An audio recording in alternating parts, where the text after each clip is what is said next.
प्रणाम गुरुजी। गुरुजी, सब लोग अच्छा बना जाते फिर बुरा किस लिए बन जाते हैं? हाँ, सभी लोग अच्छा रहना चाहते हैं, अच्छा बनना चाहते हैं, लेकिन फिर बुरे क्यों हो जाते हैं? जी गुरुजी। बहुत बहुत धन्यवाद, बहुत बहुत आशीर्वाद सभी को। हमारे चैनल को जो भी लोग देख रहे हैं, सुन रहे हैं, सबको सुप्रभात, ओम शांति, राधे राधे, जय सिया राम। आज का प्रश्न है कि लोग सभी अच्छा बनना चाहते हैं, फिर बुरे क्यों हो जाते हैं? कारण क्या है? कारण ये है कि किसी भी खेत में अगर बहुत समय तक खाली खेत पड़ा रहता है तो उस खेत में स्वाभाविक है घास फूस पैदा हो जाता है। और निरंतर अगर किसान उस खेत की देखरेख करता है और प्रतिदिन उसमें हल चलाता है तो उसमें कभी घास फूस पैदा नहीं होता है। जी। इसी तरह से मनुष्य का दिमाग, बुद्धि, हृदय,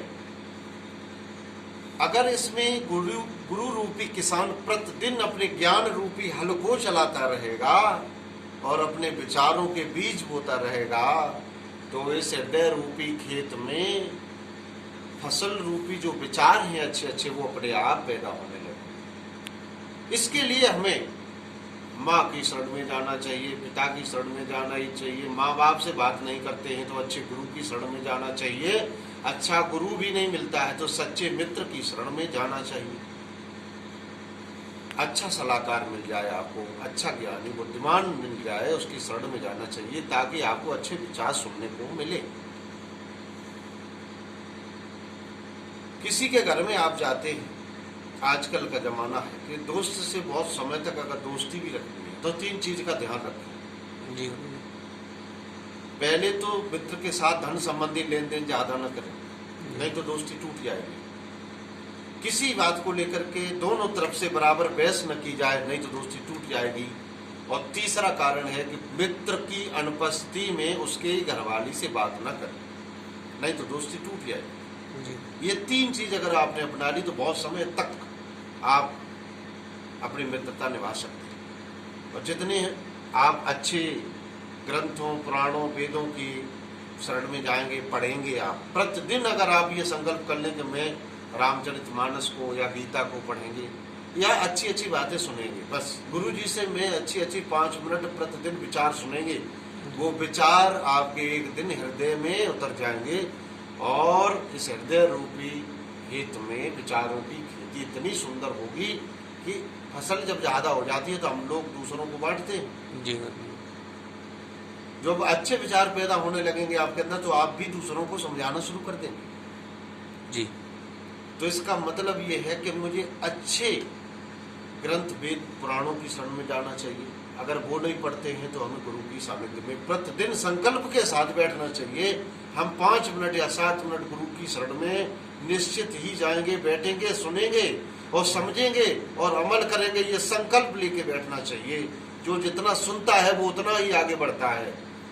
पहले श्रोता बनो, अच्छी अच्छी बातें सुनो और दिल में उतारो। अपना भविष्य बदलना है तो कभी भी माँ से लेके, पिता से लेके, गुरु से लेके और ग्रंथों से लेकर के, पुराणों से लेकर के इनकी जब सानिध्य प्राप्त हो जाएगी तो आपका जीवन बदल जाएगा, आपका जीवन सुधर जाएगा। कुछ बुरे कर्म पिछले जन्म के होते हैं जी। और पिछले जन्म के अच्छे कर्म भी होते हैं। अच्छे कर्मों का भाग्य बन जाता है, बुरे कर्म आपको निभाने पड़ते हैं, झेलने पड़ते हैं।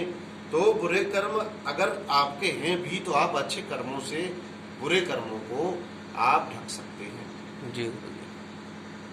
भाई 25% बुरे कर्म करके आए, अभी 50% आपने अच्छे कर्म कर लिए तो अच्छे कर्मों का भी तो फल मिलेगा आपको। इसलिए प्रतिदिन परमात्मा को याद करके अपने हथेलियों का दर्शन करें जगते समय, उसके बाद धरती को प्रणाम करें, धरती माता को स्पर्श करके प्रणाम करके कि हे माँ, तेरे ऊपर मैं पूरे दिन आज चलूंगा, दौड़ूंगा, तो इस गलती को माफ करना। उसके बाद परमात्मा का नाम लेकर के चारपाई को छोड़ देना चाहिए। नित्य क्रिया स्नान करने के बाद अगर मंदिर मिल जाए सबसे पहले सेवा करने के लिए, इससे बड़ा कोई सौभाग्यशाली नहीं हो सकता है। और सुबह सुबह अगर गुरु के प्रवचन सुनने के लिए मिल जाए, इससे धनी कोई नहीं हो सकता। लोगों को ये सुलभ नहीं होता, पूजा पाठ सुलभ नहीं होती है, गुरु का ज्ञान सुलभ नहीं होता है। बोल गोविंद भगवान की जय।